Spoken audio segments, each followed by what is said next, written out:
Sponsored by HHNUnofficial.com, the home of Halloween Horror Nights news and rumors all year round. Find us on the web at www.hhnunofficial.com. So stop the fog machines and clear the cobwebs. It's time for another episode of the podcast that's nearly the same as all the others.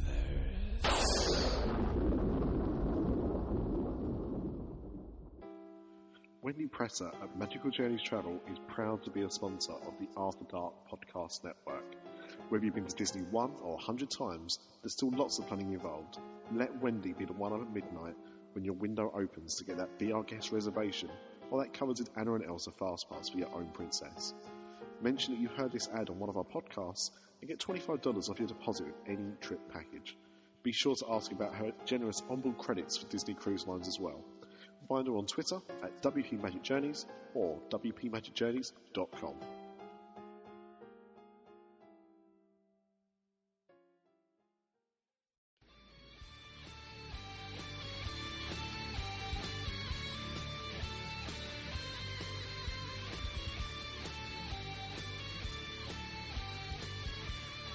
Welcome to Universal After Dark, a Universal podcast that's not the same as all the others.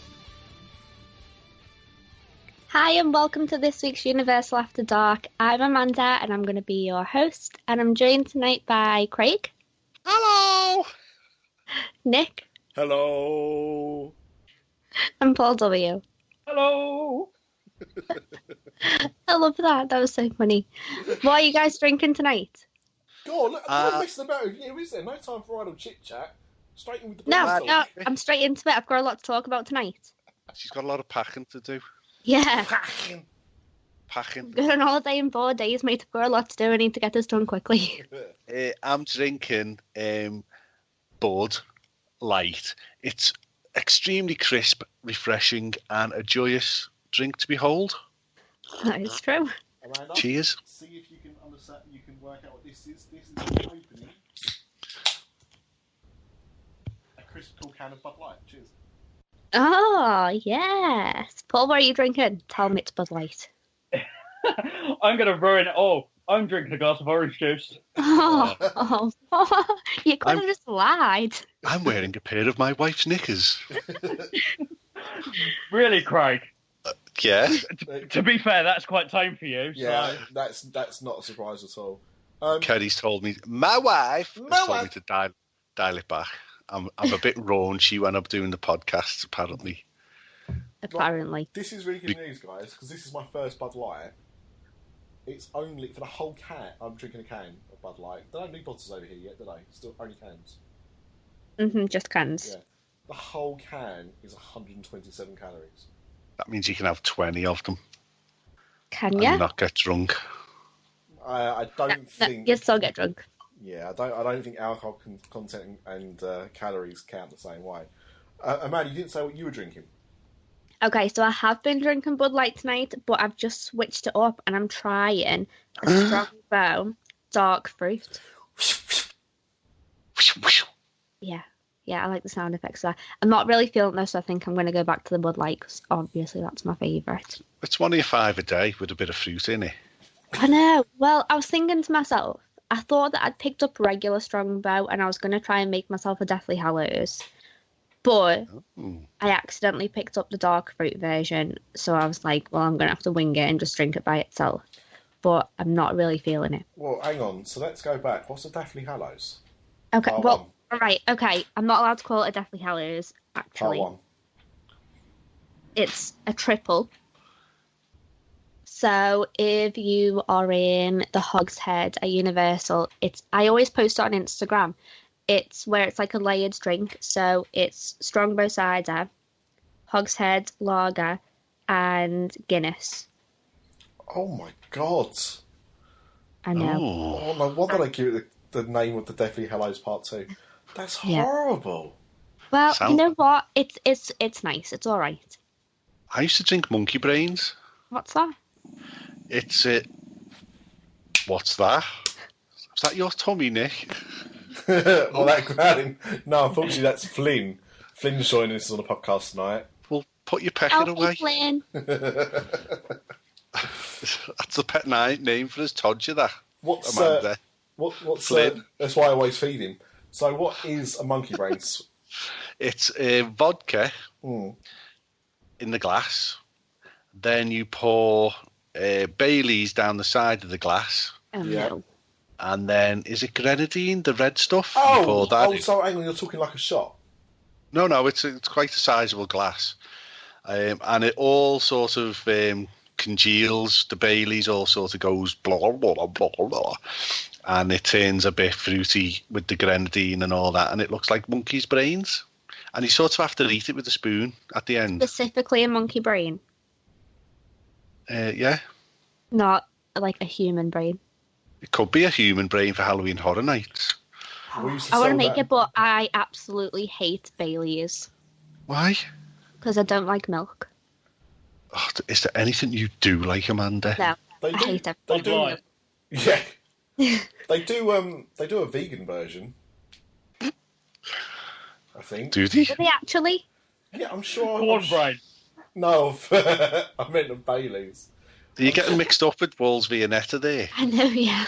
Hey, I don't know. I just feel like I just don't like anything, any kind of milky type of drink. Like, I'm just not into it. Craig, stop. What do you have on your Weetabix, girlfriend? Oh, okay. Soy milk. Oh, soy milk? Maybe you could... Oh, yeah. Soy Baileys. Soy Baileys, please. I prefer hazelnut milk or almond milk to regular milk. Have you tried hazelnut milk in a coffee? Yeah. It's so good. I love it. Yeah, I have it all the time. We do have milk for the kids, but I don't really go for it myself. Almond or hazelnut milk for me. Yeah, Lee Malaby lives in quite a rural area, and he likes You live bulls. around the corner from me. Yeah, and he likes bull's milk. Is that a true thing? Yeah, you just milk the bull, and there's the milk. No, wait, it can't be a true thing, actually. Goat's milk's a real thing. You can milk a goat. And if you can dodge a wrench, you can dodge a ball. Anyway, we're going way off topic. Amanda, Okay. reguide this ship. You can milk a giraffe. We're going to be joined by a special guest a little bit later on, because he's got some stories that I really want to hear. But until then, I just wanted to talk a little bit about the fact that I'm going to be at Universal in 4 days. Why are you saying that, girlfriend? Saying what? She's just like showing off. Well, because I'm excited. Okay, go on then. Let's be excited. I'm super excited. Yeah. But I feel really stressed out. I was talking to Craig and Paul about it before we started recording, because I've been trying to pack for like 5 days now. And I don't know if anyone else feels this struggle, but I feel like it's harder to pack for a shorter amount of time. No. Yeah, I've got to be honest. I agree somewhat, because I end up taking. For some reason end up packing more than I need to. Yeah. But you're a Cockney wide boy, so you'll have like You have to have a bag of hats. yeah, you'll have about 24 hats. I would probably need a bag of hats. It's very, very true. A bag of jelly deals. Oh, cool. Yeah. That. Well, I mean, when I go in September on my own, I'm taking a backpack with me 4 pair of waist underpants, right? So I can bin them, don't have to bring them back. I'm going to Asda to buy 4 white t-shirts to wear in the day, £4 each. Obviously, markets are available. Not for them, they're not. Not for them prices. Let's be realistic here. Wait, what about Primani? Yeah, and then for the evening, I might go to Primari and I might bring them ones home with me, because they'll be like £4.50 each. But if I don't, I'll just have an empty bag to bring some goodies home. That's how I roll. Yeah. That's true. Just pretend you split your trousers again, Craig. I'm Get a free taking pair 2. while you're there. Well, I might take 3 pairs of shorts this time. The pair I'm flying in, and 2 pairs to sweat in. Well, one thing that I have packed, which I posted a little bit earlier on Twitter, is my Voldemort wand. So, all right. I've got to Priorities, Amanda. Priorities. I know. What about the batteries to go with it? Don't need batteries, mate. It's fine. So Wind up.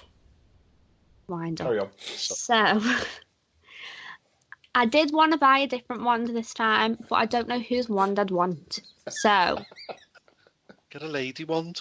okay. My wife has Bellatrix. Has she? She's an evil cow. Get ears. Slytherin, so I have to get a Slytherin wand. Craig, you're getting confused with my wife and my mother. Oh, sorry, you meant Bellatrix is evil, yes. Yeah. She's the worst witch in the world. Get that one. Yeah, that's what. Well, it's a nice, I like nice wand as well. Bellatrix. Yeah. Well, she's even more evil than Voldemort. He didn't take any joy in all the killing he did. He wanted to save the wizards. She enjoyed killing wizards. Well, I might get Bellatrix's wand. I'm unsure, so I'm taking my Voldemort wand just in case I can't find one that I like. Yeah. But what I really wanted to talk about is the fact that I'm taking a super secret special guest with me on Friday. And sadly, it's not us. Yeah, unfortunately, it's not any of you. That'd be the best surprise of all. It's that Florida guy. That'd be the worst surprise of all. I'd have so much fun if it was Gary. I'd have such a ball. But this guest has absolutely no idea that they're coming. Completely no idea. So I'm trying really hard. I'm not very good at keeping secrets because I get too excited. And so I'm struggling to keep this, really. So I'm sharing it with all of you that I'm taking super secret guest on Friday, and I have to make sure that they don't listen to this before we go. You do know that, I mean, you've been keeping this secret for like a good length of time now. I mean, I've known about it for a while. And so if he, you know, if you've been able to keep it secret for this long, a few more days won't kill you. I know, but it's when it gets to this time when the secret's going to come out that I'm like, oh my God, I'm getting so excited. True. But basically, this guest hasn't been to Orlando since 2007. Oh, it's me. Oh, no, it's not me. Close. It could be you. It is. So much has changed at Universal since then. So what I wanted to know from you guys is exchange rate. What you especially the exchange rate. Because obviously I go every year. There's sometimes things that I take a little bit for granted, and I might not think that it's as special. So I was thinking of asking you guys if you could think of anything super special that might make my secret guest really have a fun time. Well, speaking of special guests. Oh, our other special guest is here.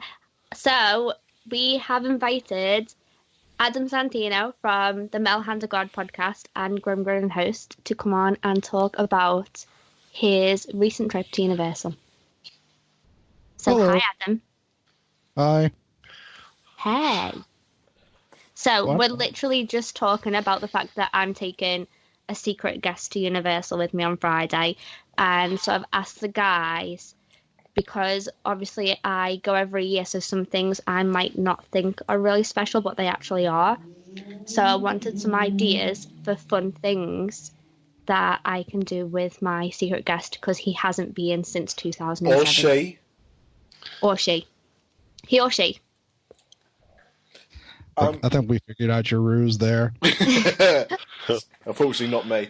I would say, as somebody who first went in 2007, even by the next time I went, which wasn't wasn't 10 years after the fact, the Wisdom World. Yeah. Well, obviously that's the main new thing. So they haven't seen any of that at all. So I know that they'll be absolutely blown away by that. And The Simpsons as well. Yeah. Because that was after 2007. Uh-huh. Yeah, it's Universal's a little harder. Actually, my mother went to Universal, I don't know, a year ago, and she hadn't been to a theme park since 1982. So I hit up Lee Malaby and said, "Hey, what can you do like to make someone, like, is it like, can you order like a bottle of wine sent to their hotel or something like that?" And he came up with nothing. So, Oh, really? That's because he's got no air. Well, I'm really considering doing a VIP tour of Universal because I know when we were talking with Chris about it a few episodes ago, we were talking about how crazy expensive the Disney VIP tour was and how the Universal one's actually pretty affordable. So I'm considering doing that.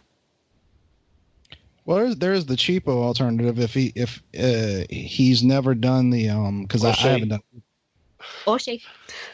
Or it could be both these days. If Z hasn't done like the immigration tour or what have you, like little things like that you might know about that the average park goer doesn't know, like sort of like maybe give your own private tour of like what little facts and figures about the parks that he or she doesn't. That's such a good idea, Adam. Have you done that tour before? No, I'd actually love to do private tours for Universal and Disney, but it's a little different for me than it is for y'all. Obviously, y'all spend a lot more money, but I think y'all budget for a lot more. Whereas, up until the last, say, 5 years, I used to go on super cheap trips to Orlando where, sometimes I had a place to stay with a friend or something like that. We just drive down for literally 2 days, and so we just spend like a couple hundred here and there. So I've never really budgeted for one of those VIP tours, but if I ever had the money, it would be amazing to because I've seen the back halls of Disney just because I worked there when I was in monorails, but Universal, I've never seen anything backstage. Well, I think the Men in Black thing's a really, really good idea. They've obviously never seen any of the Simpsons land. They haven't seen any of the Harry Potter stuff. What's the cost for the VIP and what do you get? I'm sure, don't you get a buffet meal or something? Off the top of my head, I think it was about $200. Is that per person? Yeah, and I'm pretty sure that it was for the majority of the day. So you could have been having to buy an express pass anyway, couldn't you? Potentially. So you could offset that cost, and then you would have to pay for food. But if they're feeding you, that'll offset that cost as well. So if you weigh it up like that, $200 per person isn't that bad. Exactly. And realistically, because I'm used to going in September, I'm used to budgeting for things like Halloween Horror Nights express passes and things like that, and a car, and I'm not hiring a car this year. So I could definitely spring for the VIP tour, I think. I think you've got to do it because it could be another 10 years before it goes with you again. That is true. That is very true. Although I think once I've reignited the Universal in them, I think they'll want to go more often again. Have they been sorted yet? No. Oh. So what I'm planning to do is have them sorted. We'll go on the Pottermore website when we're in Diagon Alley, and then I'm going to buy them a wand from that house. Which is why I want to buy another wand, but I am taking my Voldemort one for just in case I can't find one that I like. Can you adopt me? It's a VIP package, a wand, sorting them personally. Jeez. Adam, come with me. If you want to leave. I just came from there. She says that to all the boys, to be fair, Adam. I don't. Come down to Orlando on Friday. I'll actually be going to a horror convention this weekend. So. Oh, are you? Yeah, it's in Dallas, Texas. It's one of the bigger horror conventions at in America. It's a pretty weird hodgepodge convention. Like Ric Flair is going to be there for some reason. Woo! Oh yeah. We're taking a big woo picture. I'm trying to think. Keith David is going to be there, who has done like a million different things, including Princess and the Frog. Wilford Brimley's going to be there for some reason. Oh, you know what? He was in. Was it the Mist? No, not the Mist. The Thing, maybe. No. But it's a pretty. I think Malcolm McDowell's there this year. So how close is Tennessee to Dallas? No, it's Texas. This is Dallas. Oh, how close is Tennessee to Dallas? Yeah. I don't know. Because Adam LeWoo's just hit Tennessee. He might be on his way to Dallas. Probably a few hours. Probably about the same as me, roughly 6, depending on what part of Tennessee. Look out for Adam LeWoo then. I bet you he's going to be there. I actually barely know who that is, mostly through y'all. I am in one of his videos, or my butt is in one of his videos, actually. No, shut the front door. That's like me and Justin. My feet are in Justin Scott's video. I'm going to get Mike Pecker in Tim Tracker's video in September. Oh, God. He went to New Orleans, the Wizard World convention, and he was interviewing this guy that we had booths right next to called the Salty Seaman, who's like this writer who does gay pirate fiction. Hello. I saw that video. Yeah, well, if you watch the video again, you'll see like a pair of black jeans moving around behind him, and that was my ass. No way. That's so funny. That's so rock and roll. Well, there's a horror convention that's on in England. It's like the main one that's in England. But it's on whilst I'm away. Don't have purpose. Send that Florida guy, he'll do it. I know. Well, with all your everyone send me pictures of it. With all your makeup stuff, you should really look at budgeting to go do something like that. I was absolutely desperate to go, and when I found out that it was on, I was like, yes, I'm so excited, I'm going to this. And I was like, oh no, I'm going to be in Orlando. Oh, it's like a once a year thing. It's not like the big ones that you guys have in America. Oh no, all the ones here are once a year, but I think that y'all do bigger conventions because it's a smaller country and there's no reason to have like in America there's 20 to 30 different comic book conventions, maybe more than that, of different sizes. Whereas in England, I feel like y'all, I know there's like one really big one that happens every year in London where like every British creator or UK creator that I love goes every year, and I'll never get to meet. But I think y'all just do it bigger there. I think so, because we tend to just have one in one place and then that's it, rather than have like a couple of them spread out through the year. It does tend to be more spared. It's become a bigger thing. I was at one in Nottingham yesterday. It's definitely spread out. Yeah. You met Arthur Darvill, huh? I did, yes. That was the second time I met him. I met him probably 6 years ago when he was still in Doctor Who. And then this time I got him for Legends of Tomorrow. Yeah. No, when I saw that you posted about Legends, I was like, I don't see any Legends cast in there. And I was like, oh, yeah, right. Arthur Darvill is one of the main characters. But yeah, I always think of him as being from Doctor Who. Yeah. That's so funny. But, Adam, the reason that I did bring you on is because I saw that you stayed at Sapphire Falls, and that's my favourite resort.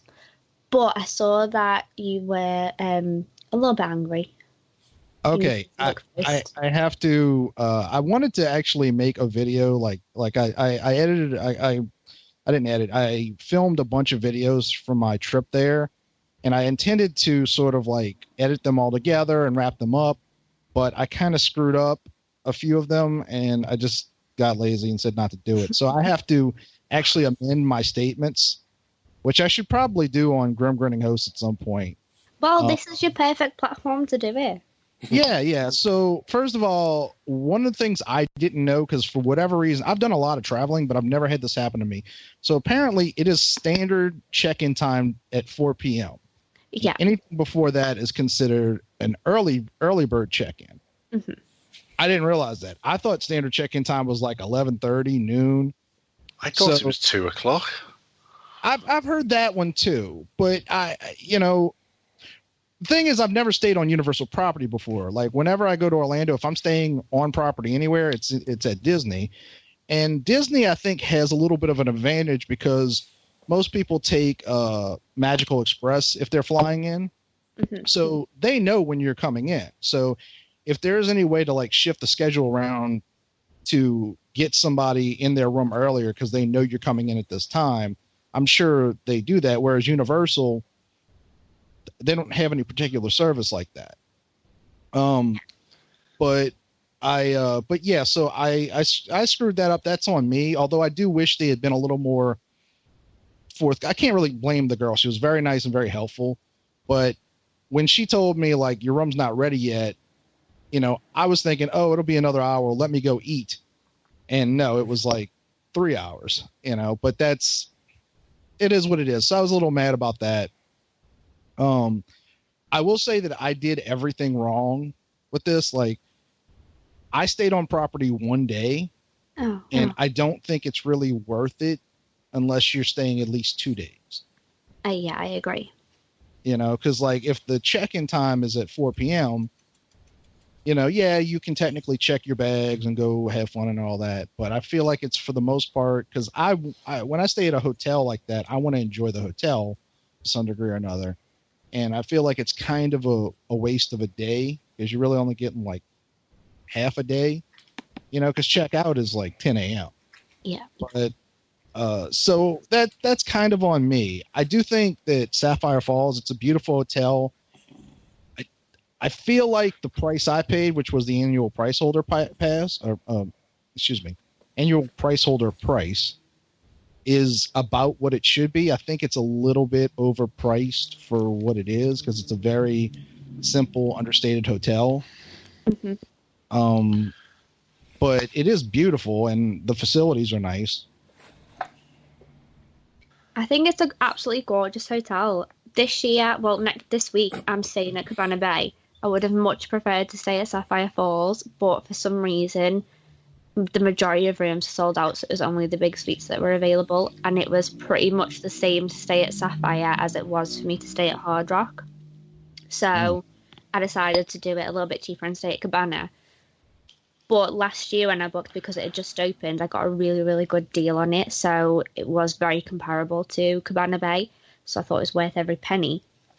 But did you try any of the restaurants, or did you try the Strongwater bar? Well, I don't drink, but I did try the restaurant. Is it Amatista? I think that's what it's called. And all I had there was a burger, but it was very good. I enjoyed it. I take that back. I did have I think I sent y'all a video of it. I had a croissant sandwich for breakfast. Yeah, it was actually really good. Some woman, as I was walking along, had just came out of that section, a little quick service, and was like, "Oh, have you had the donuts here? You have to have the donuts. You will die. You will absolutely die."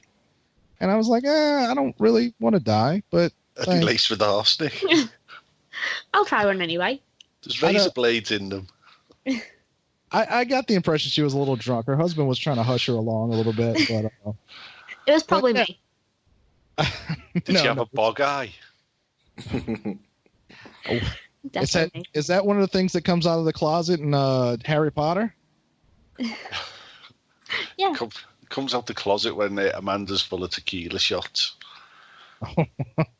Yeah. But yeah, I did enjoy some of the food, and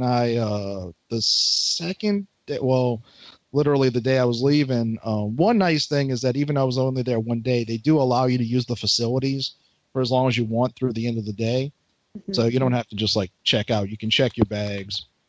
So I went and I enjoyed the pool, and they also have a gym right next to it with lockers. So I was able to bring my bag, and like if I needed to check my phone, not be too far from it. So it was very nice facilities, but I do feel like it's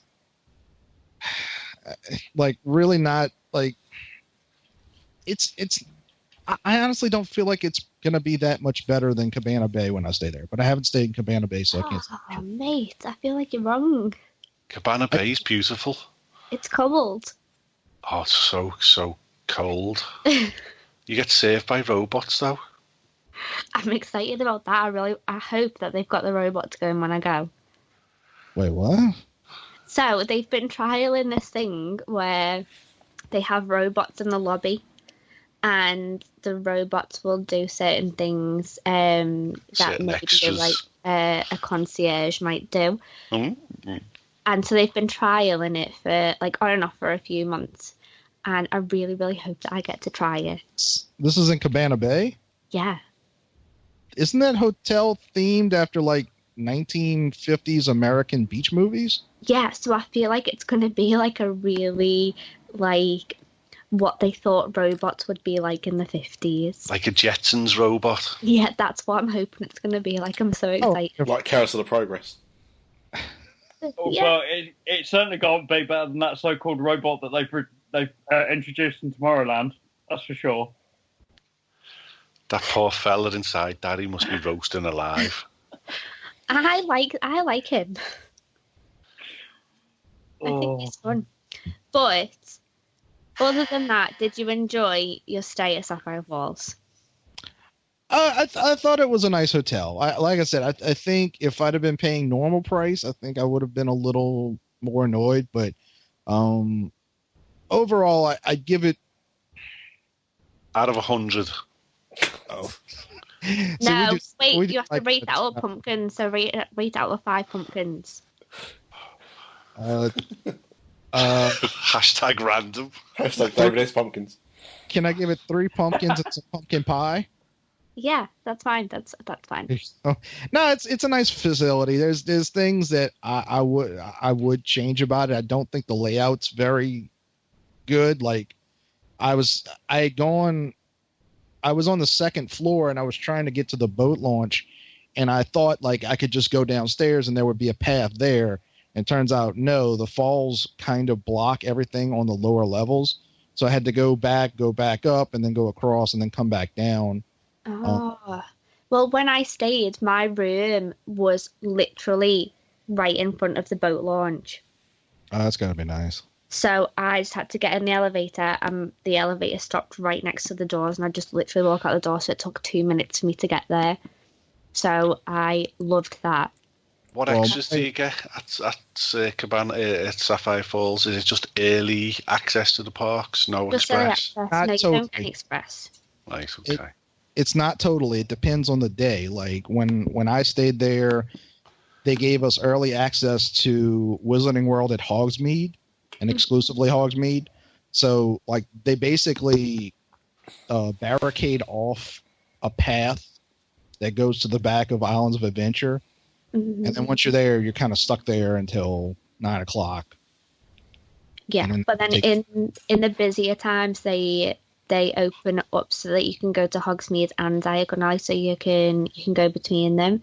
But then obviously in the quieter periods, it just tends to be one or the other. Right. I mean, it's an advantage. I actually wanted to go there to pick up some souvenir or another.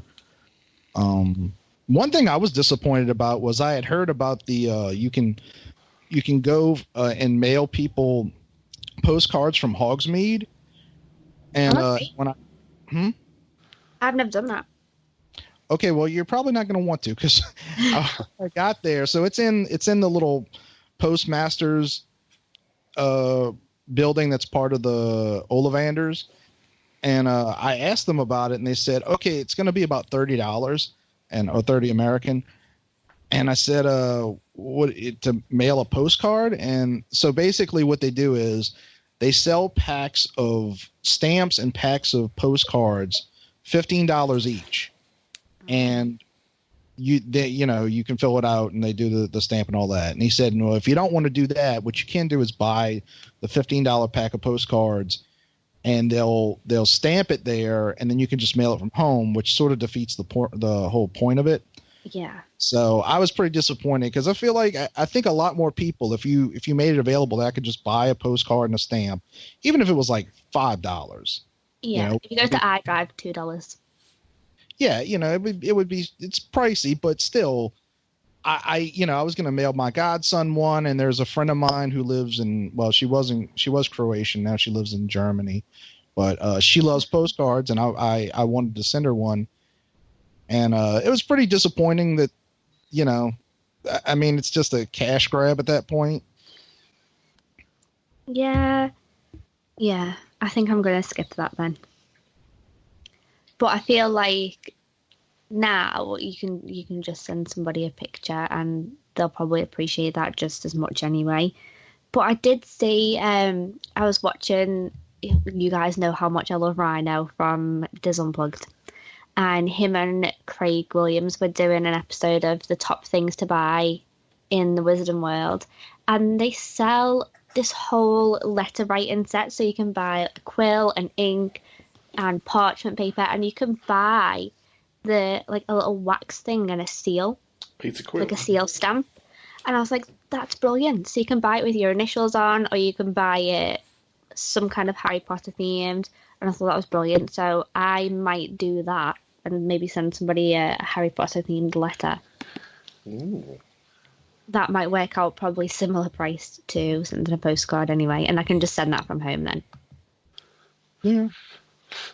Well, I thought that was pretty fun. So this time when you went, how long had it been since you'd previously visited Universal? Well, this is one of the few times in the last 15 years that I've had like a large gap. Although, to be fair, usually when I go to Orlando, I'm usually going to Disney. But I've had an annual pass for about 3 years now. Yeah, I think 3 years now. But the last time I was able to go, because I had like surgery last year, so when I was supposed to go in October, and I had to back out. But the last time I went was actually probably New Year's Day 2016. All right, so this was your first time riding Kong, and I heard you talking about it on Grim Grin and Hosts. Mm-hmm.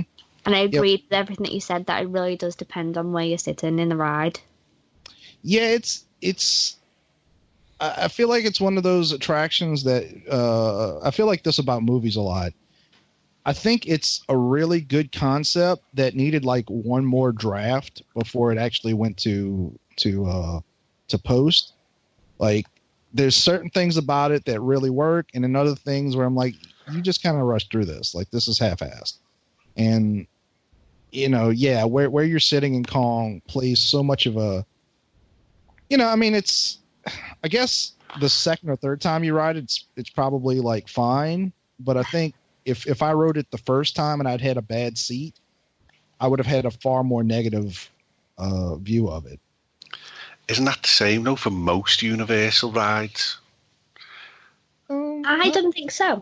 No. Well, look at E.T. No, don't look at E.T. because you can sit That's anywhere just on shit E.T. wherever you It's sit. brilliant. No, it isn't. Stop.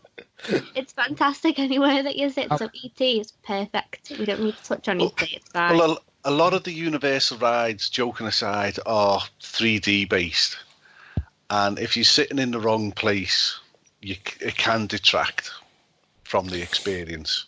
I don't know. I think there are rides like that, but for the most part, you're usually okay. With Skull Island, there's really only probably 5 or 6 good seats where you're in the perfect spot. Yeah. And really perfect, like it's probably less than that. There's too many bad spots. And then there's one spot, like the front row middle, has to be completely worthless. I can't imagine enjoying that ride at all if I sat there. No, I think I sat pretty much near the back and I was on the right-hand side. And so I felt like I had a good experience. Mm-hmm. But then at the second time I went on it, I was in a pretty much similar seat. So I haven't had a bad experience on it yet. Well, the problem with being like on the side is that there's stuff going on both sides of you. And if you're on one side, your brain instinctively just pays attention to what's going on that one side until something loud happens behind you and you go, oh, okay, let me turn this direction. So that's another kind of problem with it, is there's just a little too much going on that well, I think I'm lucky that I was with Ash and her boyfriend and my boyfriend, so I could kind of lean over them to look at the other sides. But obviously, if you're maybe a couple or you're doing single ride, I obviously wouldn't be able to do that. But I might do it. I might lean over you. Wait, but I think it does depend on where you're sitting. Could doing away with the 3D, could that improve the ride? I don't think so, because I think it's the canopy that's over the top of the truck. I think it would be worth it. Well, I guess they can't just convert it, but I don't necessarily think that 3D adds that much to it. Wait, is that a 3D attraction? Well, you've got your glasses, but I didn't think that. You're right. I didn't think that the 3D made much of a difference. Yeah, because Spider-Man and Transformers, the 3D is majestic, isn't it? Spider-Man jumps on your car and the all spark and all that. It's all going off its head, isn't it? When he throws it out and it comes right in your face. But the 3D in Potter on Escape from Gringotts is all right, but from what you're saying on this, it's not even all right. It's below average. No, the 3D is actually very good. It's just I don't know. Like, I can say for sure that Jimmy Fallon, I really don't think needed 3D at all. I think that was a completely waste of that technology for something that functions perfectly fine without 3D. But Skull Island, I could probably see why they went 3D with that one. I think Terminator 2 has great 3D effects, and I think it's a very good use of that technology. And I agree with Craig about Spider-Man especially. But on a separate note, I just went to see Guardians of the Galaxy in 3D, an IMAX 3D screen. And I've always said I'm a big fan of 3D, and the 3D in that was very good.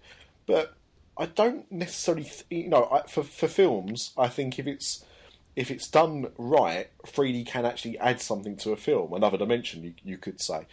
But I don't always see that rides need that kind of technology. I'd like to go on Kong, but Kong being in 3D or 2D wouldn't make me want to go on it more or less. Well, I mean, with things like Kong and Gringotts and Spider-Man and all that, I think there's a much better argument for 3D there than in most movies, because, Kong and all those rides, they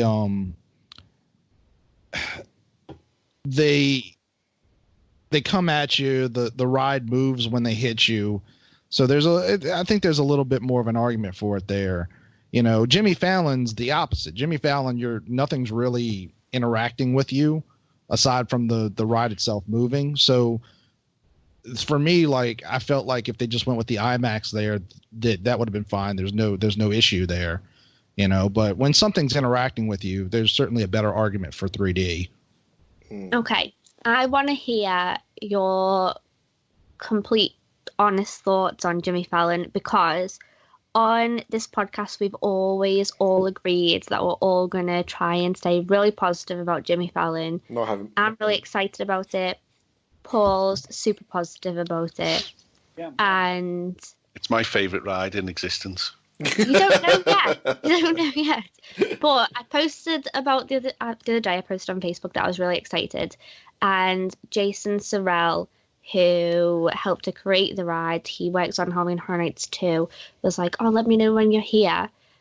And I was like, okay, I'm just letting you know now that I am so excited about this ride.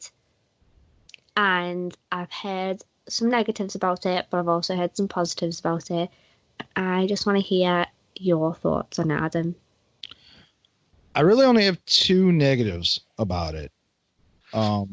It's open. Jimmy Fallon's in it. Shut up! I'm so excited. I love Jimmy Fallon.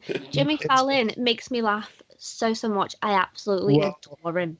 Then you're going to love that ride. The my first, and for me, one of the worst parts about it is that if you're a little far on either side of the attraction audience chairs, I got a little bit motion sick, which is happening more and more as I get older. But in the middle, like when I was towards the middle, I was fine. Okay. The other thing is that this is by far the most narcissistic attraction I've ever seen. I really think regardless of whether or not you like Jimmy Fallon, it'll obviously help if you do like him, but there's just too much of him in this. And I mean that literally. Like, can there ever be too much Jimmy Fallon? Yes. Yes. No, I love him. Absolutely. I don't think he's the worst. I like some of his movies. I like the one about the Red Sox with him and Drew Barrymore. I think he can be amusing. I like the thing that him and what's the English guy that co-created the karaoke thing? James Corden. No. It's the tall guy. Steve Merchant. Oh, Steve Merchant. I love Steve Merchant. Oh, he looks like me. Well, no, he doesn't. We're like twins. You really know. Well, they co-created the sing-along competition thing, celebrity sing-along, whatever it is. But I do like Jimmy Fallon here and there. But every corner of this thing has him. Like, if you're on the bottom level, they have basically the hall of Tonight Show hosts. Mm-hmm. And dead center, the biggest, like, they all have their little cubicle, and then he has this giant display, and it's the only one that actually plays sound, which I wouldn't think too much of, except for the entire next floor is dedicated to him as well. So I sort of feel like he shouldn't have had more than a picture there because so much of it's dedicated to him. But and then you go upstairs and they have all the little gags.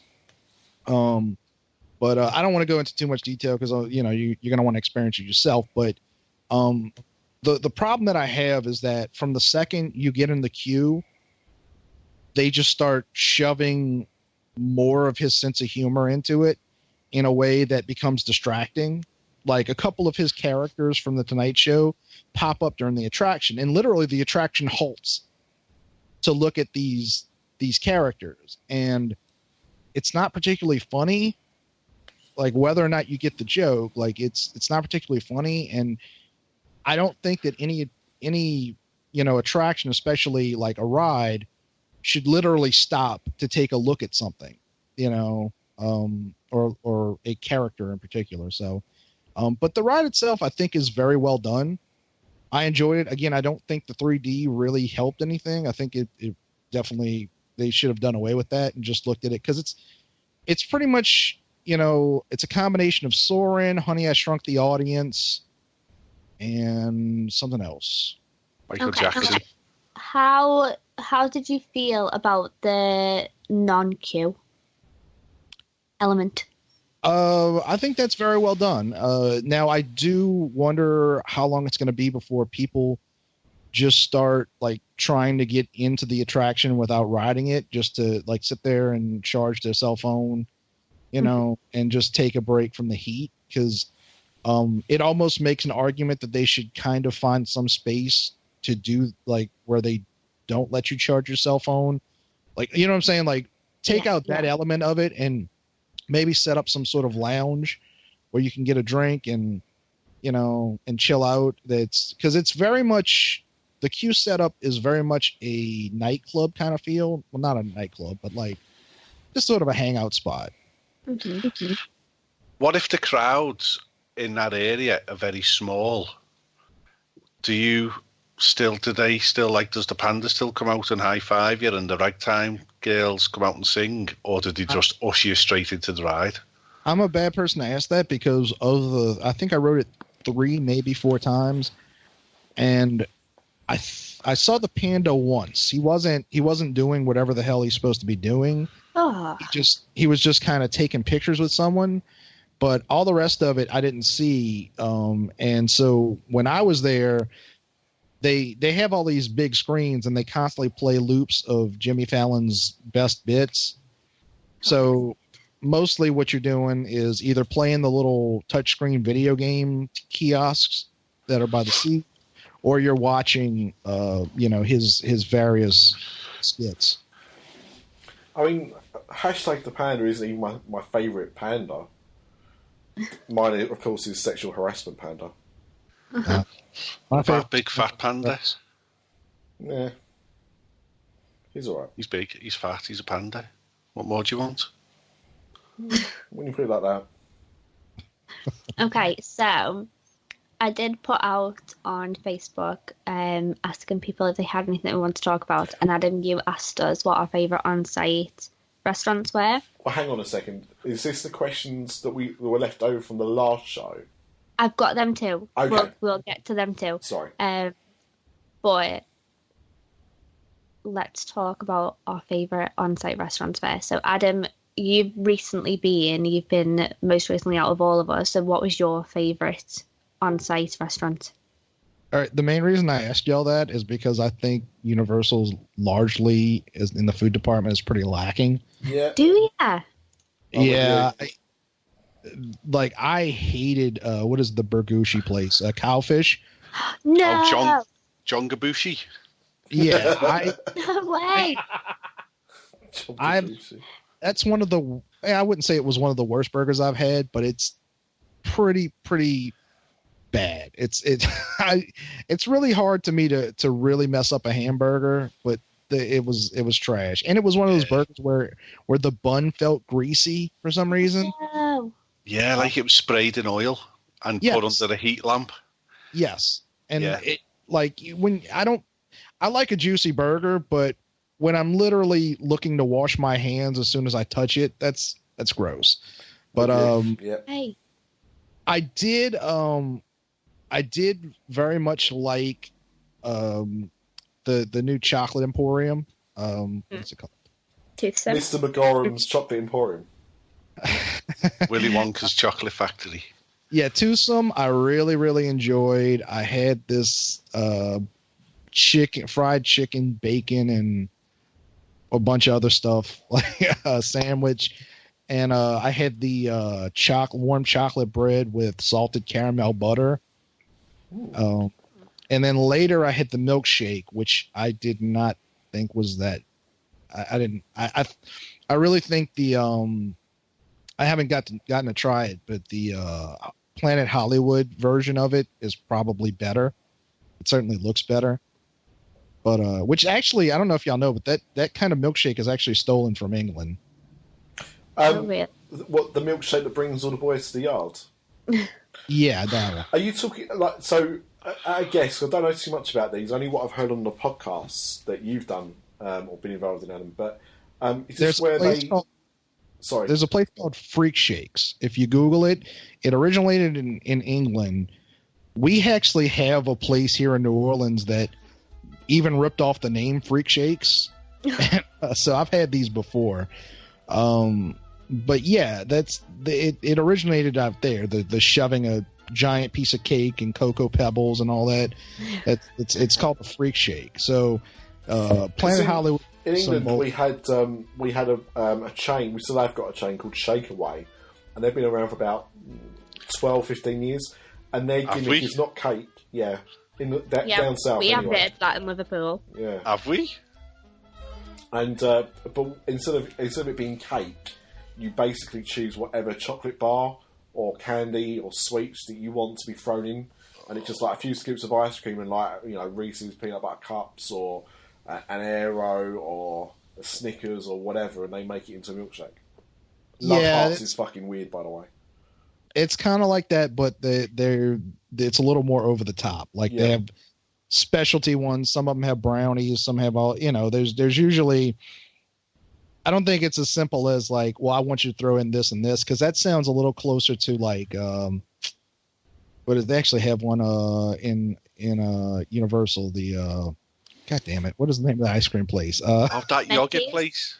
I ate in there in October. No, Menchie's. You go up the stairs. Neither one. It's right there as you go in the entrance, right by Red Brick, Red Oven. Oh yeah, up the stairs. Yeah. No, it's on the ground.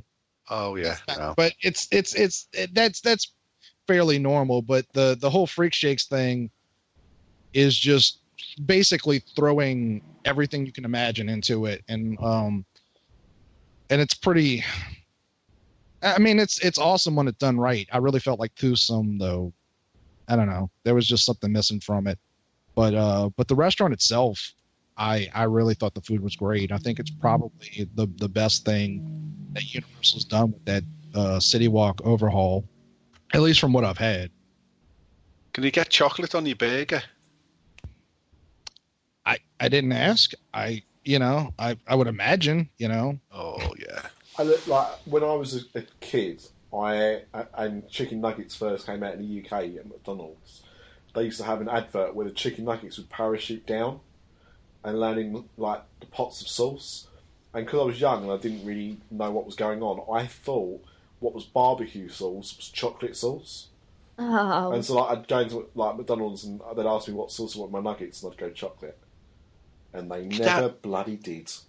Oh, you diamond geezer, can I have chocolate sauce for my nuggets, please? Like that. That is exactly how I talk to the 6-year-old, and now. Can't be any worse than fish fingers and custard. Touche. Fine. Well, I'm surprised actually that you didn't like cowfish, because cowfish is probably my second favourite. Oh, it's dreadful. No, it isn't. It is. We had a dreadful. I bought one of them 50-50 boxes. It was dreadful. 50-50. Why? Do you like sushi? I love sushi. I love sushi. It was dry. You can't. You're a vegetarian. Listen, I can have veggie sushi. Have I got Amanda? After the chicken wings last week and sushi tonight, do I have to teach you what being a vegetarian's about? Because I don't agree with it. I didn't eat the chicken wings last week. I just knew of the chicken wings. And this week, I can have sushi with like avocado and cucumber and stuff in. And I like sushi and rice. That's literally a waste of sushi. No, it isn't, because sushi is like 95% rice and seaweed. That's like, can I have a Weetabix burger, please? No, it isn't. I really like sushi and I really like cowfish. Well, it's like you really like the shape of sushi more than the yeah, exactly. Listen, I really like rice and I really like noodles. I like Japanese food, so I really liked cowfish. I didn't try the burgers, obviously, but I like cowfish. So there was a big Twitter discussion about this about a year. I think UUOP actually started it, and what I got, what I got from it is that from the people that actually live in Orlando is that cowfish is pretty uneven, and plenty of people have had good experiences, and then their next trip were terrible. So it's and I haven't heard anything about it since, so I don't know if they've gotten their act together, but I had a bad enough experience that I wouldn't even go back. And I actually had the milkshake there as well, and I thought it was terrible. Well, I ordered the milkshake and I never got it at Cowfish. Sounds like a bad experience. So basically, I had a good experience other than that, but my server, she wasn't the best of servers. But we asked her for a milkshake, and she was like, yeah, that's fine. And then, so she came back to check on how we were doing, and I was like, okay, but can we have our milkshake now? And she was like, well, the thing is, the guy that makes the milkshakes kind of makes them when he wants to make them. I was like, what? That's not how it works. Like, it works how I order the milkshake, and then you bring the milkshake to me. That's how restaurants work. And Must just have like, been the best sushi in the world, that girl. It was a good job that I enjoyed the sushi. Otherwise, I would have been pretty angry. So that's how I know that I really liked the sushi. But I never ever got the milkshake. See, my next words would have been, sweetheart, let me have a discussion with this guy. I was just like, what? Is this real life? Are you punking me? Here's the I problem. want a milkshake. When Universal decided to redo City Walk, their crowning jewel was Cowfish. That's what everyone was waiting on. And for it to be, at best, a mediocre restaurant is a colossal failure for the City Walk revamp in general. You know, I think Twosome accomplishes everything that Cowfish was supposed to accomplish. You know, it's a really interesting restaurant. Like, because honestly, like when you get into Cowfish, like it's also super gaudy. Like it's pretty like, I don't know, like somewhere between Andy Warhol and Saved by the Bell in design. And it's not, like I said, the food's really not that good. It sounds like no one has good service there. You know, the second time that I went, I did have really, really good service and still bad really sushi. good food. No, it was still good sushi. So I do really, really like Cowfish. So that didn't make me not want to go back. It just made me a bit like, what? But the next time I did have really good service, so it was fine. But other than that, I do like Bubba Gump's. I think that's good. And there's quite a few places in City Walk that I really enjoy. I love Bubba Gump's, and I love talking to the servers about the book Forrest Gump, because they don't know what you're talking about. So that's always quite good. You're that guy. I'm that guy. You are that guy. Yeah, big phlegm on my burger. Yeah. But let's get back into the questions that we missed out on last week before we run out of time. So I'm just going to take it back to Toothsome for a second, because our mate Gary, that Florida guy, asked your favourite cocktail drinking story with that Florida guy. So I'm just going to take it back to Toothsome. So when we went to the ScareZone RIP tour, we had a little ScareZone meetup beforehand, and we were drinking a cocktail there, and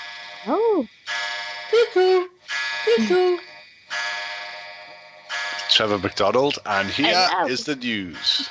Is that Big Ben? It must be.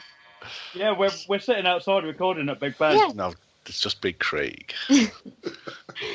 So anyway, you know what I'm like with cocktails, and it does lead to Shenanigans.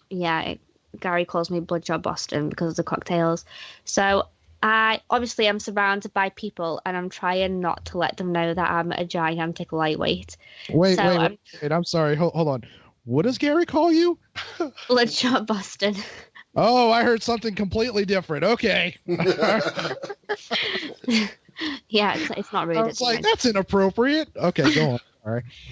So the cocktails in Toothsome are ridiculously strong. Like, they're ridiculous. So I'm literally sat there with like Tim and Jen Tracker, Logan and his wife, Chris, Scotty Too Hottie, Travis.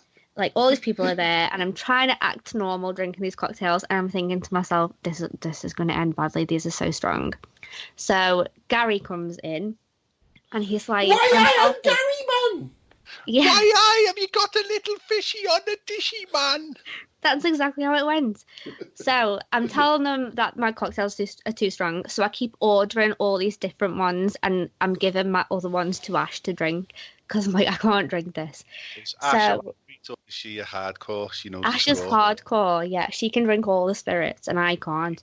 So Gary comes in, and I'm telling him the story about how I can't handle them, and he's like, oh, why don't you try my cocktail then? And I was like, all right, I trust you. You've got good taste in cocktails. It was, for people in England, you'll know what I'm talking about, it was an alcoholic bounty. So it was like chocolate syrup, coconut, and rum all in this cocktail, and it was the worst thing ever, and it was so strong. American listeners think Almond Joy. Basically the same. I don't know what that is, but I'm going to agree. Yeah.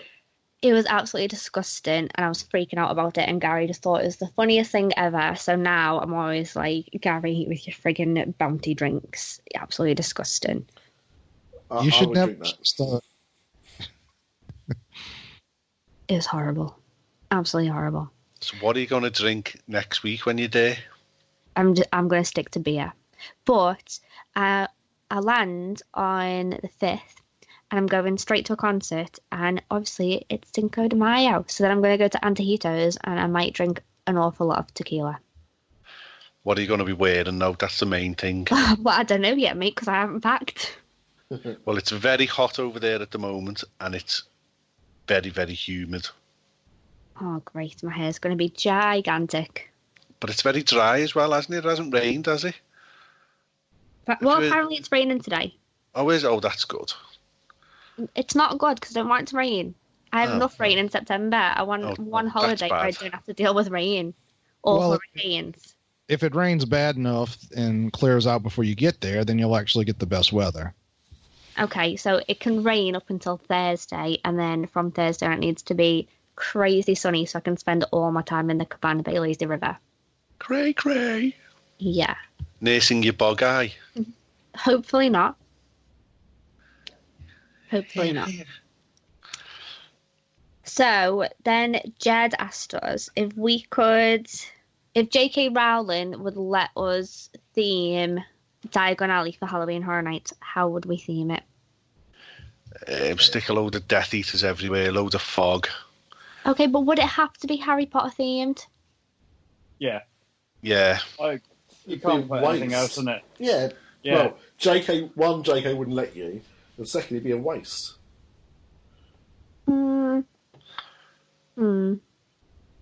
Because I was thinking Jack the Ripper. Yeah, but he wasn't a wizard. It doesn't matter because you could just put screens up in places and put the projections on the buildings and it'd be fine. Then you've got all the little alleys. It'd be terrifying. Could be Doctor Who then.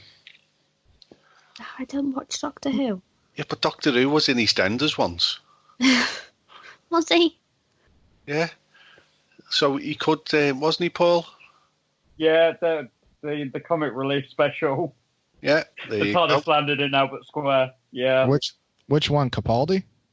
No, it was one that they did. In fact, Stephen Moffat wrote it, but it wasn't the official Doctor. They were basically he regenerated every 5 minutes. You talk about the Red Nose Day thing. Yeah. Okay, yeah, I saw that. Yeah. So he could go into Harry Potter, couldn't he? And so you could have Cybermen and Daleks and all sorts of stuff. Be boss. Them angel statues. Oh, they put the willies up me down. You can't blink. Don't blink. Adam, do you go to Halloween Horror Nights?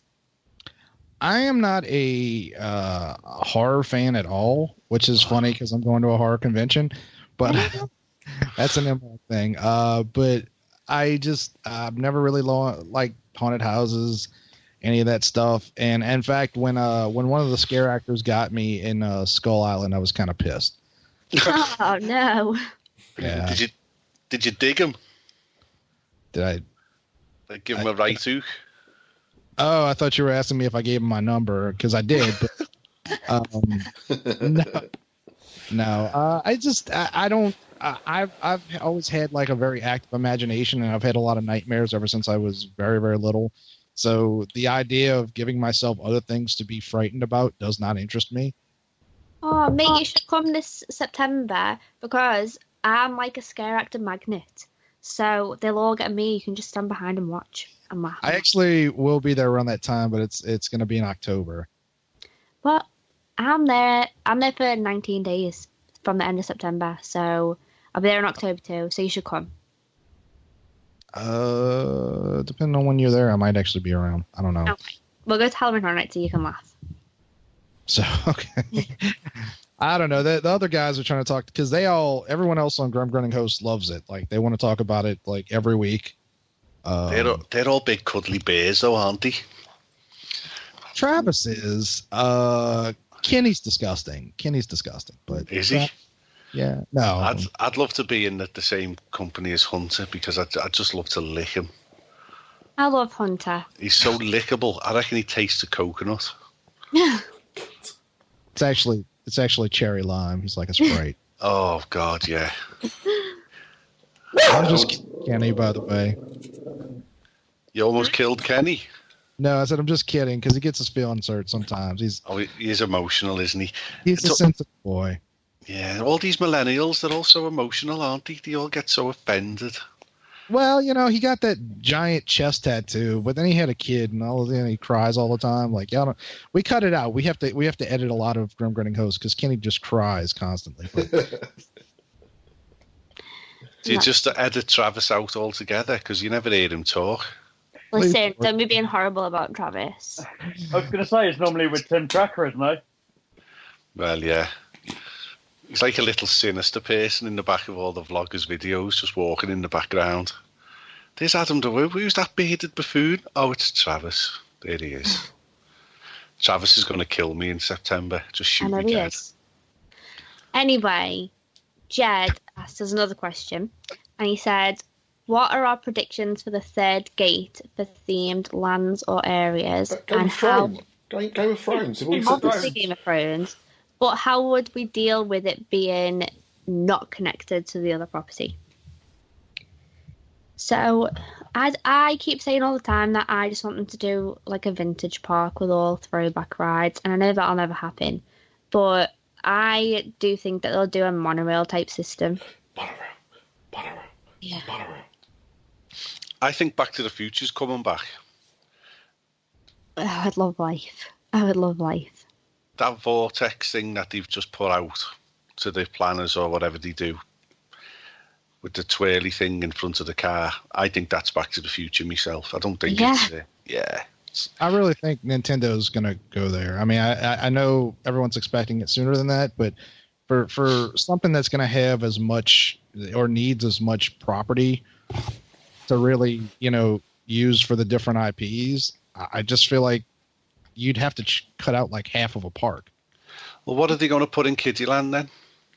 Kiddie Zone? I don't know, the Craig Lucas thrill ride. Oh, yeah. Don't put Craig in the kiddie zone. No. Hello. That's a bad idea. I would love life if it was Game of Thrones, so. Oh, that'd be one messy park, that.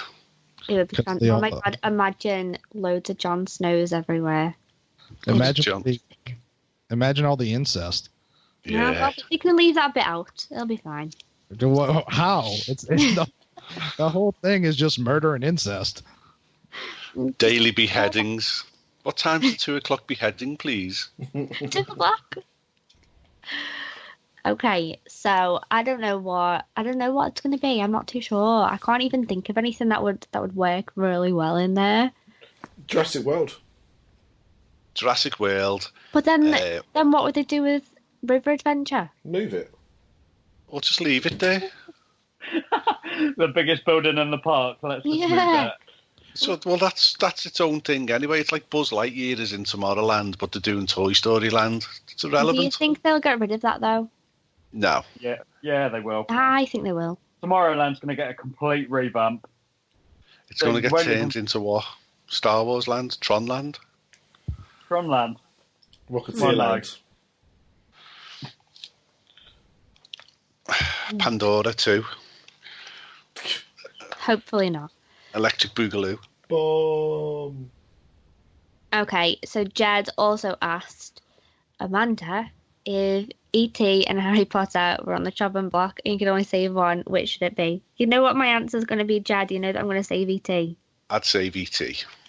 I love Harry Potter. Craig, before you start slagging Harry Potter off. Potter's tired. No, it really isn't. Do you know when you go in, right? Do you know that bit where there's a bit of pretend ice, where there's like a little fountain and it's all frozen over? It looks fine. It's manky. There's all moss all over it. It's all rusty. No, it isn't. All the concrete's starting to rust. You're very wrong. All the snow on the roofs is all manky. No, it isn't. My favorite part of E.T. is the weird, like, slightly molesty video with Steven Spielberg and E.T. Listen, right, Adam, I love E.T. more than I love anything else in life. So, I even love the pre-show video. And so is Steven Spielberg in that video. I love Steven Spielberg. I love E.T. I love every single thing about it. I even love the weird security police guy. I love everything about it. So, as much as I love Harry Potter and Diagon Alley and Hogsmeade, I would save E.T. over Harry Potter. He's the worst animatronic in that. He's not even an animatronic. He's just. Well, we agreed last week that you're going to replace him. I would replace him. You can replace him. I'd just be like that. This ride's shit. No, you wouldn't, because 2 minutes later you'd be like, "This is majestic. It's fantastic. It's the best ride ever." Craig's replacing the 3 boobs alien. Do you know, right, if they ripped out E.T. and replaced it with a 3D screen-based attraction of E.T., would you accept that? No. Or Steven Spielberg announces E.T. 2 Electric Boogaloo, and they update the ride to fit in the new Elliot's a crackhead, and E.T. comes back to save him. Listen, Craig, do you want to fall out as well?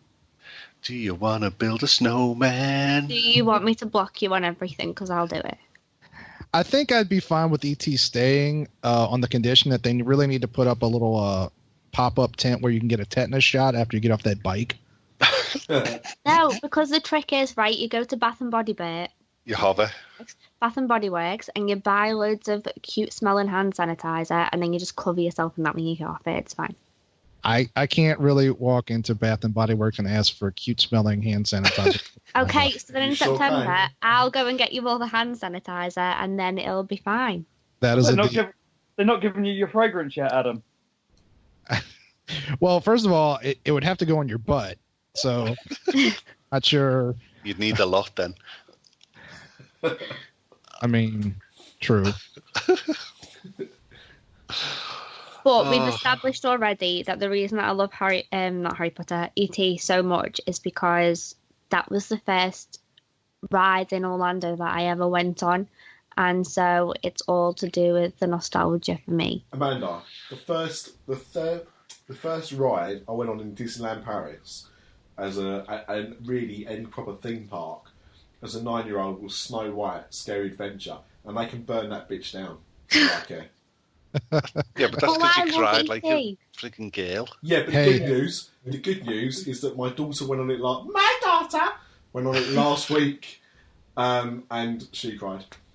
Oh no! She's only 3. Nick, I got to tell you, "Burn It Down" is specifically trademarked by Grim Grinning Hosts. So yeah, but you're on the show. You're on this episode, so it's null and void for this. The purpose of this merchandise has to go through you, admittedly. Fair enough. Yeah. Now, how old were you when you rode ET the first time? 2. You were 2. I can give you that much, even though it's absolutely a terrible ride. But Mate, it isn't. You know, I have a theory that someone's love of any theme park and in fact their preference revolves largely around the memories that they have, like who you were with and how you know what you did. So, I mean, a lot of people, the reason that they love Disney so much has more to do with the fact that they grew up going to those parks than it does with whether or not, you know, this attraction's better than that attraction or what have you. So I can understand that. I do think that's again, terrible ride, but it isn't. How many out of 100 would you give it, Adam? It is. Be careful with your answer, Adam. Is one sliver of pumpkin pie an option? Yeah, no. That'll do. Right. Yeah, that'll do. Yeah. Minimum 3 pumpkins. It's mostly Cool Whip because I think pumpkin's disgusting as well. But I was going to say, it doesn't matter. Completely lost my train of thought. Never mind. Well, Adam, if you do come to Orlando in September/October and you come to Halloween Horror Nights with me, we'll go on ET in the daytime.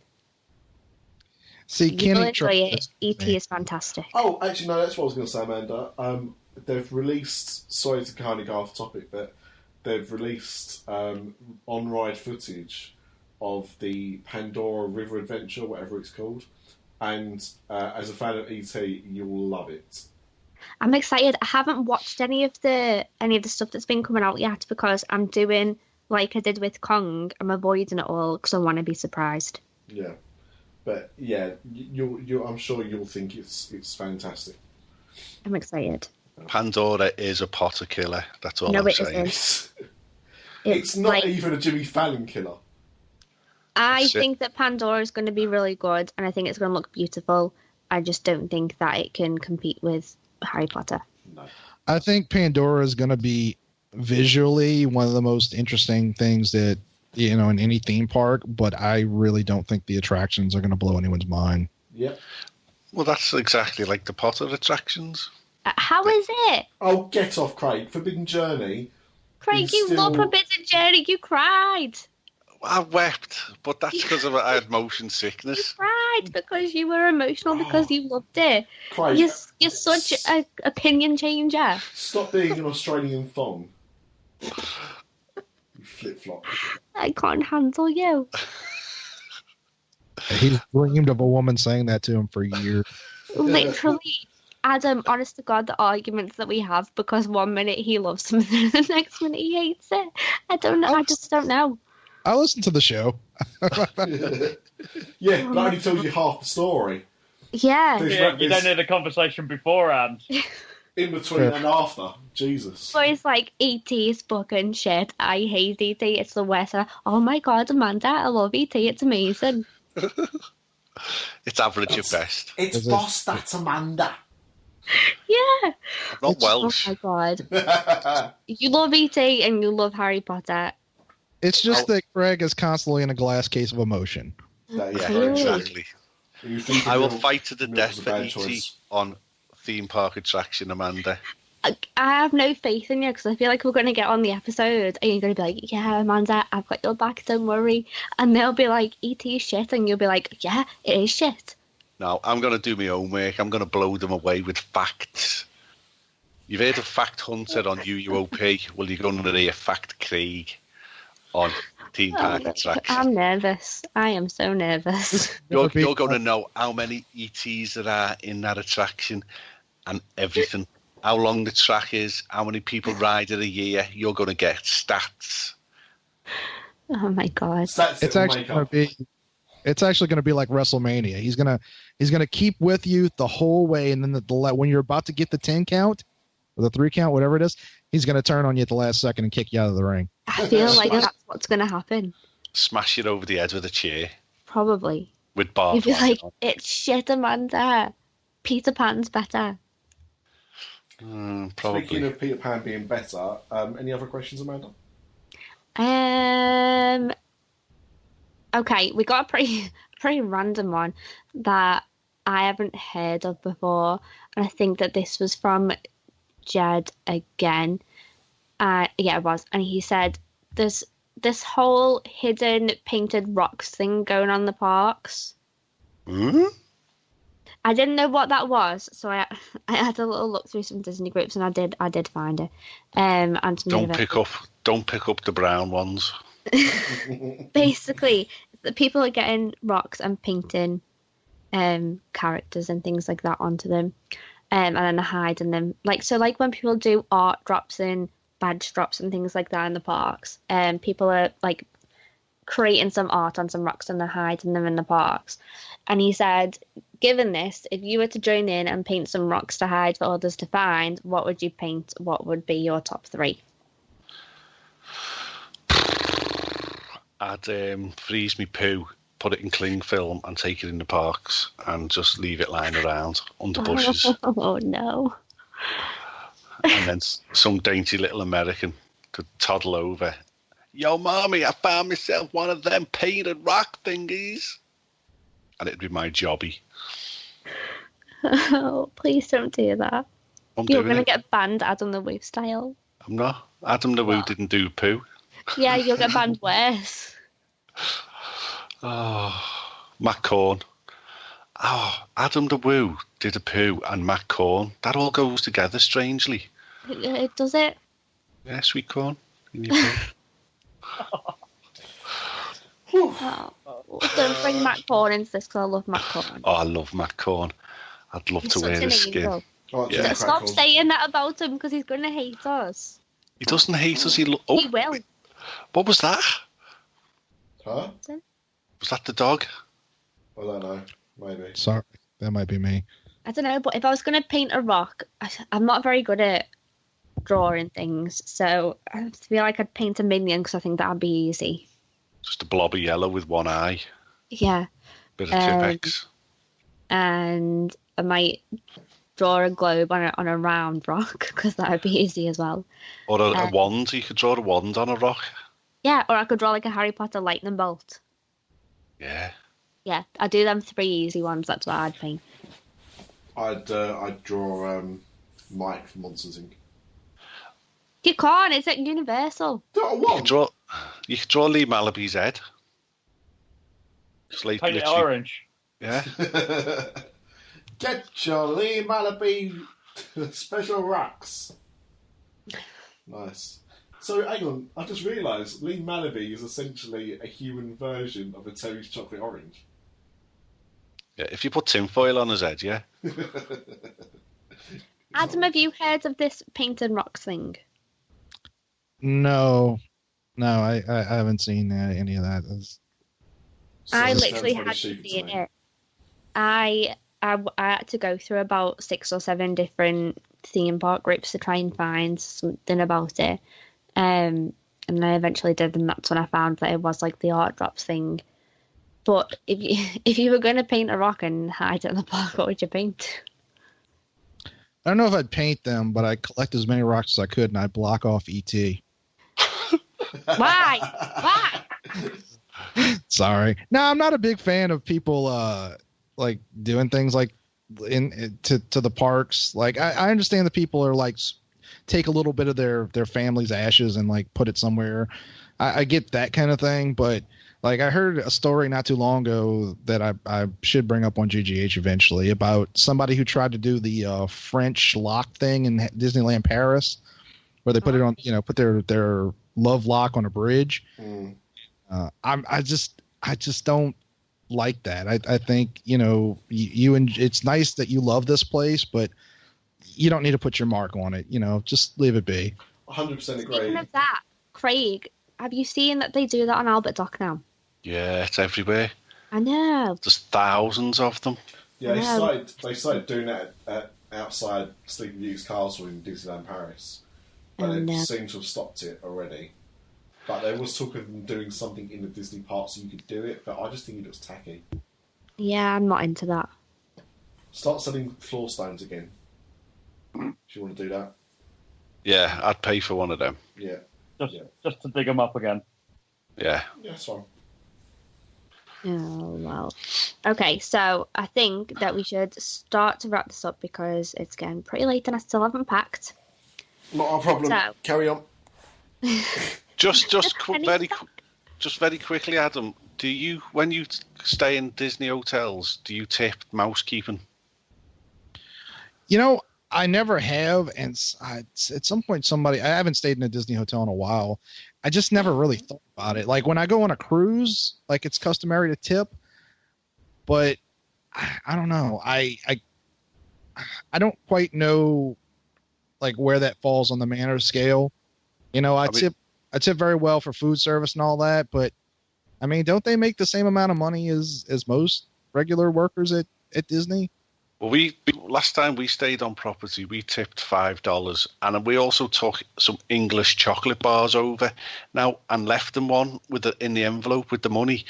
Now, would you eat that chocolate bar, or would you think it'd been injected with AIDS or something?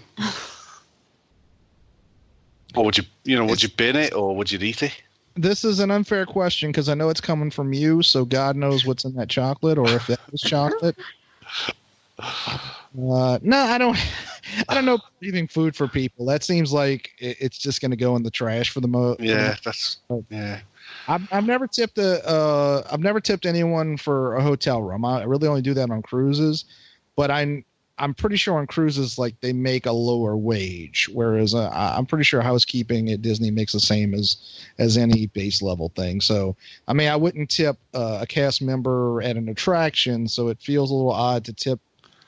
I don't know. I mean, but if on the other hand, if somebody brings up my luggage, that's a different thing. Like that, you're supposed to tip for.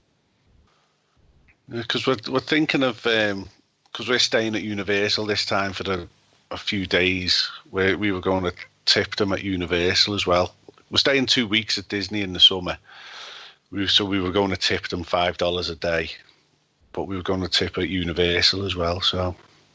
Yeah, I guess if you're living in it for a couple of weeks, then I guess I can understand. Like if you're only there for 2 or 3 days, then unless you're a real slob, you're probably not going to have that big an impact.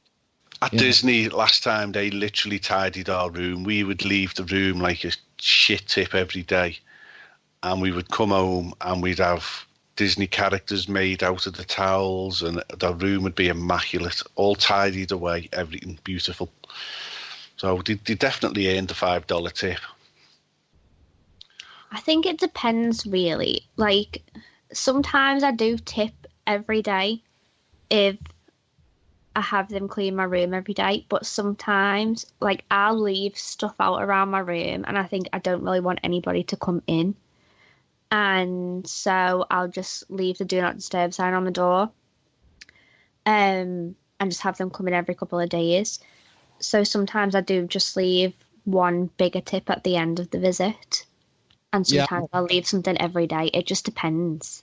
I don't like people coming in my room. I do more than just leave the Do Not Disturb sign. I usually will take a toothpick and hang it up at the top of the door so I know for a fact that no one's come in. Oh, really? Yeah. I mean, when you're talking about Disney or Universal, I expect a little more professionalism, but certainly at a hotel that I'm unfamiliar with, I don't trust that no one's going in there and looking through your stuff. Yeah, well, that's kind of how I feel. But when I'm staying on site at Universal, I tend to go forwards and backwards between the park and the hotel because it is so close. So I might go really early in the morning, and then I'll come back and I'll get actually properly dressed and put some makeup on and things like that. But I tend to leave like cameras and iPads and things like that out. And I think I wouldn't want you to come into my house, so don't really want you to come into the room. No, I don't trust people, especially with that kind of stuff. If I really need new towels, I can go get it. Like you know, if you're not making a huge mess, there's really very little reason. I mean, if you, hey, Big Ben, if you're Craig and you got some grass stains in your sheets from the night before, then I understand. But speaking. Exactly. And I mean, most of the time when I'm traveling, it's either just me or it's me and my boyfriend or it's me and Ash. And so we're not going to create that much mess, but we are still going to have a lot of our things lying around the room. So I do just want them to clean the room every few days, and I'll leave them a tip then, or I will just leave them a tip in an envelope at the end of the stay. And I appreciate that it's going to be different housekeeping every day or every couple of days. But at the same time, I don't want them to clean my room every day. Y'all should have someone who works closely, like someone who, I don't know, like a Derek Bergen or somebody like that actually works closely with Universal or Disney cast members and just find out if they have some sort of perspective on it. Because I don't know, I've never thought to tip, somebody for cleaning my hotel room at the end of my stay. No, like exactly like what you said before, Adam, about how if they bring your luggage up or things like that, I do tend to carry my luggage up myself. But if somebody does something extra for me, I do tend to tip them. But I think America's very different to England tipping wise. We don't tip, do we? No, like it's very rare that we tip for things. And so I do kind of feel a little bit awkward about it. Well, what do y'all tip for? In restaurants, we'll tip, but it's not as prevalent as it is in America. Y'all probably have a different pay scale, though. Yeah, exactly. So because it's kind of expected of us to tip in America, in Florida especially, then we do. But it tends to be quite a hot discussion, tipping. How much to tip, when to tip, blah, blah, blah. But with hotel stays, I haven't stayed on site at Disney, so I can't speak for that. I know that the housekeeping is very, very good, but Universal wise and anywhere else that I've stayed, I feel like it just depends. If they do something special for me, I still do feel a little bit awkward about it because I feel like, are you doing this just because you want me to tip you, or is this something that you always do? I think with a low-end hotel, if a bellhop brings up your luggage, I think like $5 is fine. On a higher end, that's a little, like if you're staying in New York at the Four Seasons, I think you're supposed to tip like $20, $30 or something like that. I'm not rich. I've never stayed at a place like that. But as far as food service, generally speaking, 20% it used to be 15% was the standard, and 20% if you got really good service. these days I feel like if you're tipping 15%, you're basically telling the person you weren't that good. So I usually start at 20%. It's very rare that I tip below 20%. And if my meal's $8, I usually leave $5, just because I feel like the person did the same amount of work. It's not their fault that I only ordered something small, but it's up to different people, up to people. And in America, there's no general standard for that. Some of it's socioeconomic. So, like I'm very working class, blue collar, and I've worked in food service. So that's why I tend to tip high as long as you do a decent job. But I had a roommate in Disney who refused to tip, and I refused to go to dinner with him ever again because that's unacceptable to me. So it depends on the person. What if you had really bad service? There was once in my life where I gave someone a literal penny because which is here. I mean, it's a bigger insult than just not tipping them. Yeah, I've read that on a forum that if you don't leave a tip, they would maybe just assume that you forgot to leave a tip. No, they just assume you're cheap, but but yeah, if you give somebody a nickel, that's your way of telling them you sucked and I'm never coming here again. Yeah, it's it's cultural though. But yeah, it's very hard for me to give below like 10%. I really have to dislike you as a human being for me to tip you that low, and it's only happened on a couple of occasions. Yeah, I feel like whenever I'm in Orlando, I do automatically think to myself, okay, 20% tip on top of my meals, and obviously more if I get really, really good service from them. But when it comes to hotels, I just never know. I just never know what to do and what's standard.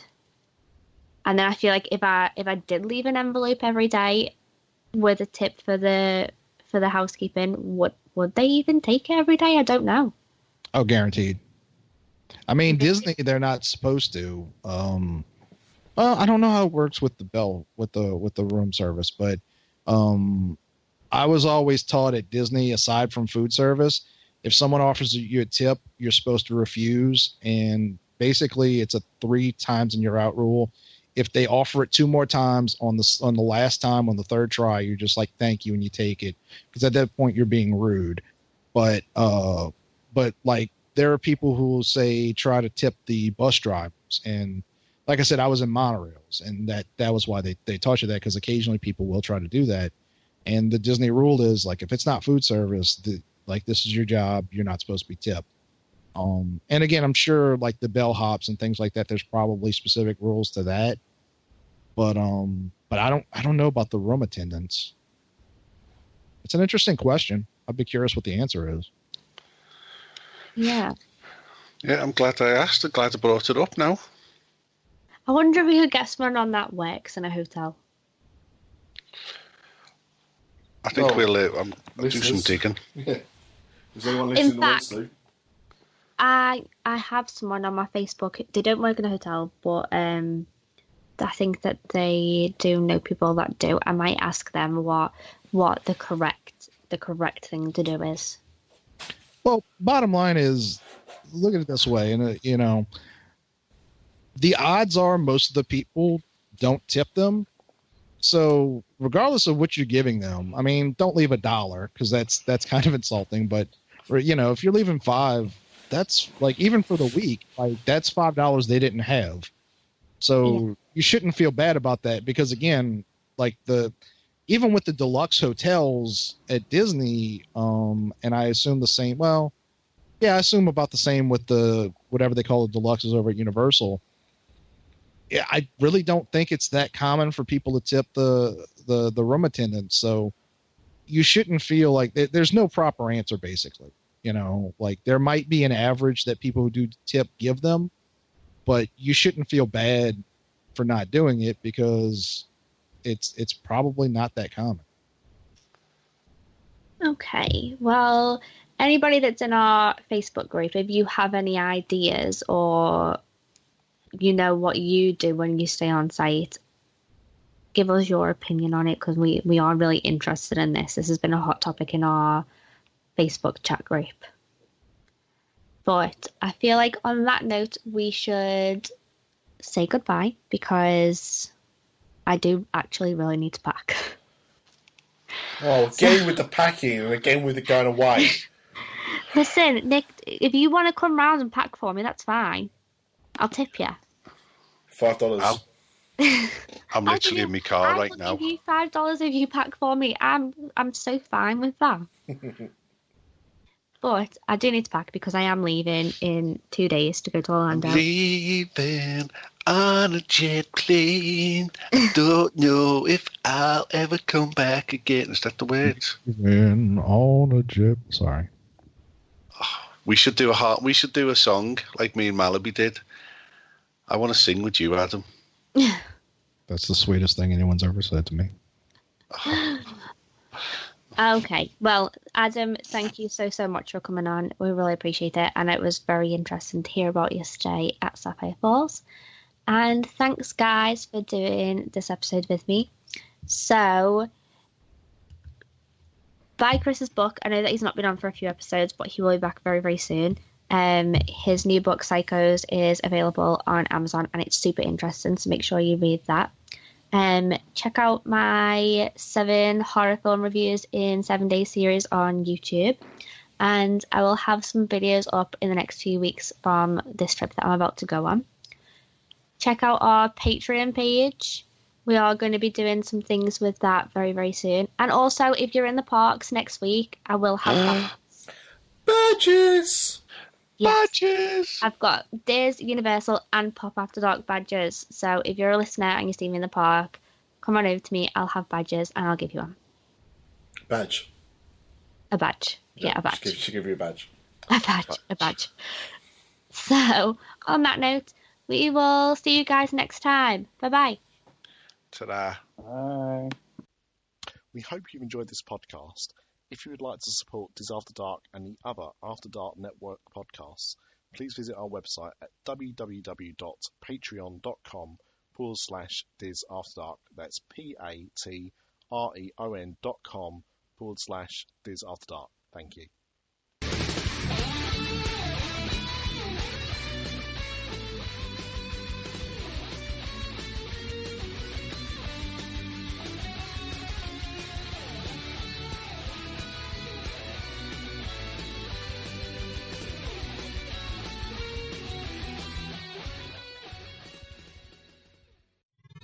This podcast is part of the After Dark Podcast Network.